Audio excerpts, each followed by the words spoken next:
એ zone વાંચકા ડુંગરી zone બનાવ્યો એમાં આપણા ગામો લીધા છે નવાનગર, પાટણપુરા, કાળાકોટ, ભાણપુર, કાકડકિલ્લા, કાંસેટા, ખડદા, ગાંગડી ફળિયા, મોટી મલ્લુ, નાની મલ્લુ, મંડોર, આંબાકાસ, ધનારપાટિયા, વાકોટા, જાબો, બિલિયા, સંગાસર, કાણાકુવા, કાંટોર, લીલીઆંબા, હરકપુર, ગાહલોગા, પોનાગોટા, ખજૂરી, શક્કરપુરા અને વાંચકા ડુંગરી. એક ગામ રહી ગયું પેલું નવાનગર વાળું, એક કદવાડ.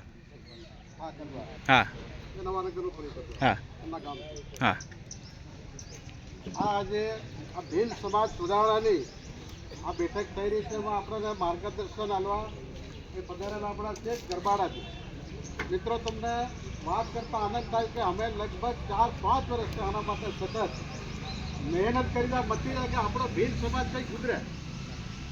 પહેલી અમારી નાની મિટિંગો થઈ, ફળિયા બેઠકો થઈ, કરતાં કરતાં દિનેશભાઈ બાબોર ગરબાડાથી આવ્યા કે સાહેબ આના માટે કંઈક કરવું પડે કે આપણો સમાજ સાવ કંગાલ ગરીબ થઈ જવાનો છે.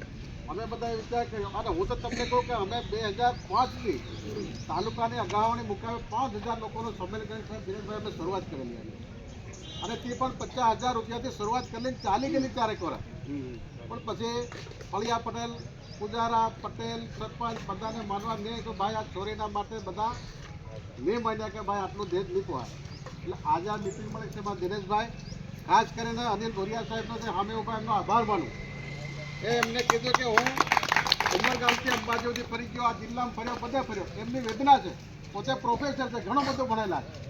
એમનું એમ કેવું છે કે હું આ આદિવાસી આ ધરતીનો મૂળ માલિક અને મૂળ માલિક આજે પાછળ કેમ, એના કારણો હું કેમ આપણે પાછળ, એનું કારણ સાહેબ બધું હોય તો દેજ ડીજે ને દારૂ. આપણે સંશોધન કર્યું એ લોકોએ કે આપણો પાછળ કેમ, તો દેજના લીધે. દેજ લે એટલે ચાંદલો કરવો પડે, ચાંદલો કરો એટલે પૈસા મૂકવા પડે, કાઢીને મૂકવા પડે, કાઢીને મૂકવા પડે એટલે બમણા તમણા ડોડિયા આપણે બધા જાણીએ છીએ, લેતા આવ્યા છે, લઈ રહ્યા છે. સાવકોરાને પાળવાનો ધંધો આમાંથી પૂરું નહીં થાય એટલે આપણે મજૂરી કરવા જવું પડે અને તે કાઠિયાવાડ જવું પડે. કાઠિયાવાડ જો જવાનું મૂળ કારણ હોય તો આપણો ચાંદલો ને દેજ એ છે. બીજું કંઈ છે સારું.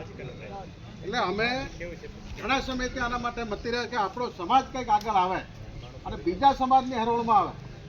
ભેલમાં જન્મેલો આજે ભેલ એટલે આપણે એટલી બધી તાકાત છે. ભેલ હંમેશા મોટો ચડાવીને ફરવું જોઈએ, કોલર ઊંચા કરીને. આપણે કોઈના દબાયેલા નથી, દબાયેલા માત્ર એટલે છે કે આપણે મજૂરી કરી છે. ભેલ એટલી તાકાત છે. ભેલ પથ્થરને પાટું મારે, પરસેવો પાડીને પાણી કાઢનારો આ ભેલ. આ દુનિયામાં સૌથી વધુ તાકાત હોતા ભેલ છે.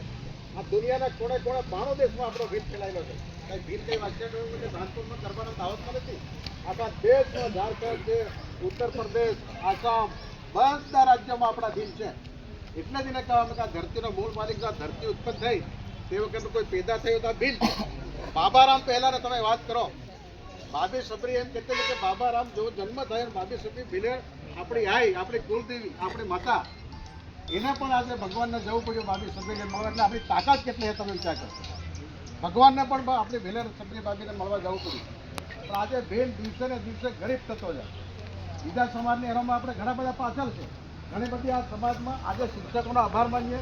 આ ગુરુજી હમણાં ગરબાના સાહેબે કીધું કે અમને શું લેવા દેવા કે નોકરી કરી 70,000 લાખ રૂપિયાનો પગાર મળે, એમને શું પડી છે કે આપણા સમાજના આગળ પણ થાય, એમને વેદના થાય કે આપણો સમાજ પાછળ કેમ. બિચારા શિક્ષકો પોતાના પૈસા, આપણે કોઈ પગાર કે એમને ફાળો કે ખરીદ કોઈ એમને ભાડું તો આપણે આપતા નથી. પોતે મહેનત કરે કે આપણો સમાજ કંઈક આગળ હોય.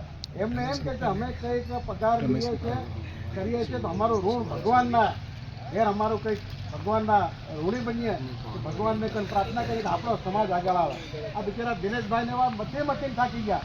દાહોદમાં જાય, ગરબાડામાં જાય, બધે કે રાજકારણ. અને મિત્રો ખાસ વિનંતી કરું, જો સમાજનું ભલું કરવું તો એમાં રાજકારણ હોવું જોઈએ નહીં. રાજકારણ ભરાય તો સમાજનો ઉદ્ધાર થવાનો નથી. સમાજમાં રાજકારણ ન હોય, રાજકારણમાં સમાજ હોય. રાજકારણમાં સમાજ હોય કે ભાઈ આપણો ભીલ સમાજ છે, ભીલનો માણસ છે, તેને આગળ લાવે. સારું કામ કરો તો લાવે, ખોટું કામ કરો તો નહીં લાવે. આપણા સૌના માટે આપણા ગામના આગેવાનો કર્યા છે. ખાસ કરીને અમે 2-3 વર્ષમાં કર્યું તો સરપંચો બધા આવ્યા, તાલુકા સભ્ય આવ્યા. આજે લગભગ સરપંચો રાજુભાઈ છે, પારુ છે, બધા સરપંચ, અંબાકાસ બધા સરપંચો બેઠા, કનુભાઈ છે, ગીતાભાઈ છે, બધા સરપંચો. પણ સરપંચ મિત્રો તમે નવાનગર તમે હિંમત રાખો, તમે ગામના આગેવાન છો. તમે જો નીચે નાખશો તો આ કામ આગળ આવવાનું નથી. એટલે બધા આજે ઘણી બધી વાતો કરી, મારે તમારો સમય બગાડવાનો છે, પણ દેશની વાત કરી.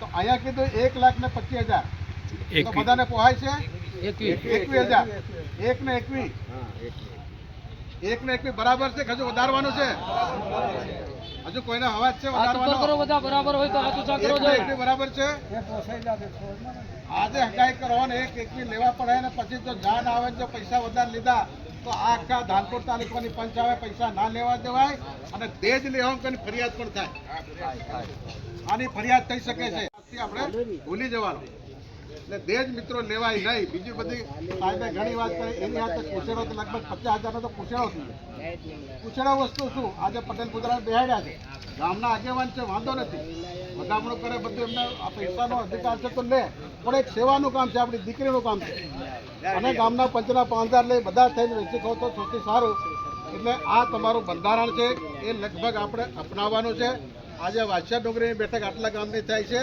આપણે હમણાં હોળી પતે ટોલ ચડિયાત રહે એટલે તેલો ચડવાના શરૂઆત ઘાટો બધો થઈ જવાની ચાળિયાને દંડ પણ આપણે લગ્નો શરૂ થઈ જાય અને એના માટે આપણે ધાનપુર તાલુકાનું એક મોટું સંમેલન પણ રાખવું જોઈએ કે રાખવું જોઈએ એટલે આપણે એ રાખવાના છે કેમ કે આપણો વ્યવહાર એમપી સુધી પહોંચી ગયો પહેલાં અમારા ઘાટા નીચેના અહીં ઉપર નહોતા પણ હાલ તો ખબર હરેશ ફરજ બધે શરૂ થઈ ગયા વાસિયા ડુંગરી મુકામે આપણે ભીલ સમાજનું સંમેલન મળ્યું છે ત્યારે આપણી પાસે મોહનિયા સાહેબ છે. મોહનિયા સાહેબ, આ જે લગ્ન બંધારણ જે સમાજનું સંમેલન થયું છે આપ શું કહેવા માંગશો? આજે 21 તારીખે વાછિયા ડુંગરી ઝોન આ ઘાટા વિસ્તારના 27 ગામોનું એક ભીલ સમાજ સુધારણા પંચ એ બેઠક થઈ છે.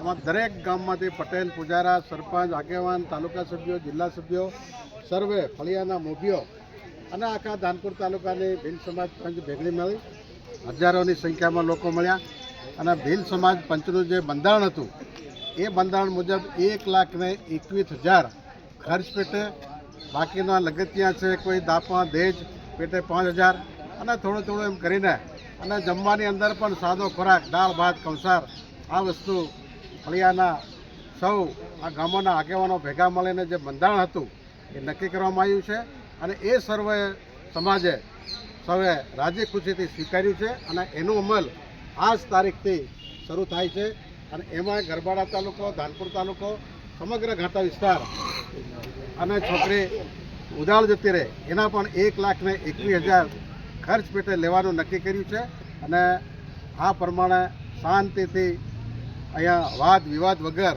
સૌએ મંજૂર કર્યું છે. ખૂબ ખૂબ આભાર. હવે આગળનું જે સંમેલન છે એ કઈ રીતે થવાનું છે? આ ઝોનવાર બેઠકો થઈ આજે નીચેની પણ ધાનપુર તાલુકાના નીચેના ગામોની પણ એક ઝોન બેઠક થશે અને પછી સમય પણ હવે હોળીનો તહેવાર આવે છે એની પહેલાં કે પાછળ લગ્નો પણ શરૂ થવાના છે તે પહેલાં આખા ધાનપુર તાલુકાનું મોટું સંમેલન ભાઈઓ બહેનોનું રાખવા જઈ રહ્યા છે અને આખા તાલુકાનું બંધારણ જે આજે નક્કી થયું એ પ્રમાણે જ આખા તાલુકા રહેશે. એમાં સમગ્ર તાલુકાની પ્રજા આવે એવું અમે ખૂબ સરસ. મોહનિયા સાહેબે આપણને ખૂબ સરસ વાત કરી કે આ ભીલ સમાજનું લગ્ન બંધારણ છે. લગ્ન બંધારણ આજથી લાગુ થઈ ગયું છે અને દરેક ભીલ જે સાંભળી રહ્યા છે એ દરેક ભીલ ભાઈઓએ આ પ્રમાણે જ લગ્ન બંધારણ છોકરીનું જે અમલમાં મૂકવાનું છે. દહેજ બિલકુલ બંધ છે પણ ખર્ચ પેટે 1,21,000